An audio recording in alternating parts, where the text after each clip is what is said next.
I'm tired of talking about Hillary Clinton, but I keep seeing articles about her because of her new book, and I can't help myself. I have to respond. So in her book, What Happened?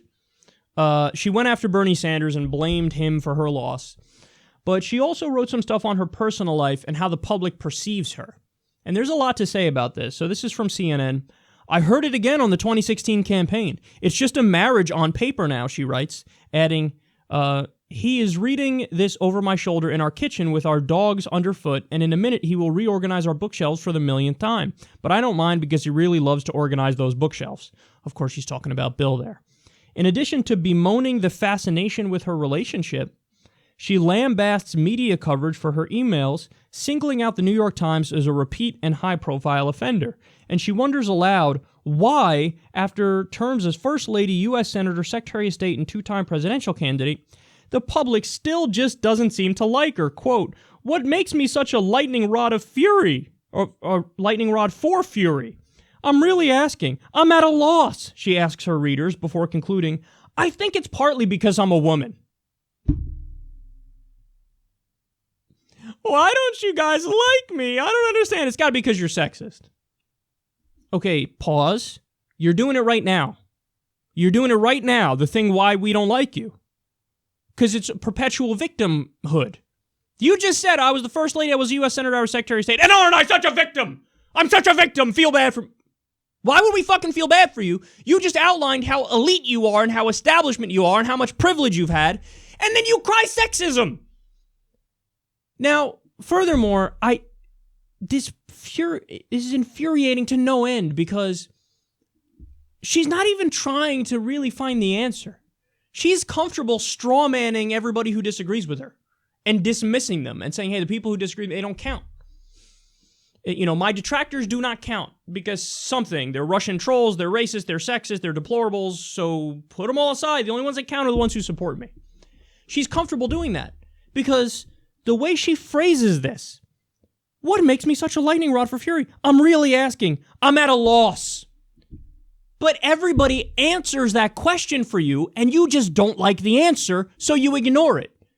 How many times have people brought up to you on the left, Hillary, it's because you take a tremendous amount of money from Wall Street and big banks and big pharma and private health insurance companies. You were for single payer, then you flipped when you started taking money from giant multinational corporations. You were in favor of having fair bankruptcy laws until you took money from multinational corporations. Then you flipped and you were in favor of a bill that biased the bankruptcy laws in favor of the corporations. When people look at your record, you supported NAFTA, which is outsourcing jobs. You supported the deregulation of Wall Street. People on the left don't like you for policy reasons and for corruption. It's not because there's some irrational hatred towards you on the left. The people who supported Bernie Sanders, who calls himself a feminist, what, they're going to support a feminist politician who's the furthest left politician in the goddamn country, definitely in the Senate. They're going to support that person, but also they're sexist. I think it's because I'm a woman that's why they don't like me. No, why don't you listen to everybody when they say it? You voted for the Iraq War. You voted for the Patriot Act. It's all about the decisions you make.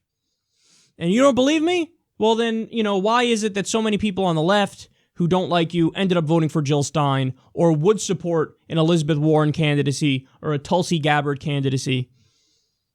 So it's the fact that you're being obtuse on purpose. You don't want the answer. When people give you the answer as to why you're such a lightning rod, you dismiss them. So don't ask the question if you don't want the fucking answer. We give you the answer, and then you say, but it doesn't count for reasons and stuff. And by the way, that's not to say there aren't some people who irrationally dislike her, because there are plenty who irrationally dislike her, in the sense that they don't know or care about any of the policy issues. They couldn't tell you how she voted one way or the other way on anything. They stick to preposterous things like, I don't know, Benghazi, she wanted our ambassador to die or something. There are people who genuinely believe that, and they're a bunch of fucking idiots. There are people who fall for every fucking fake scandal about her. She murdered some guy or something. Okay, give me a break. There are people who despise her for silly reasons. That exists. But almost all of the hatred for her coming from the left is based on policy ideas and based on her corruption. So don't ask the question if you don't want the answer. It's clear you don't want the answer because it's been given to you a million times and you scoff and you laugh it off.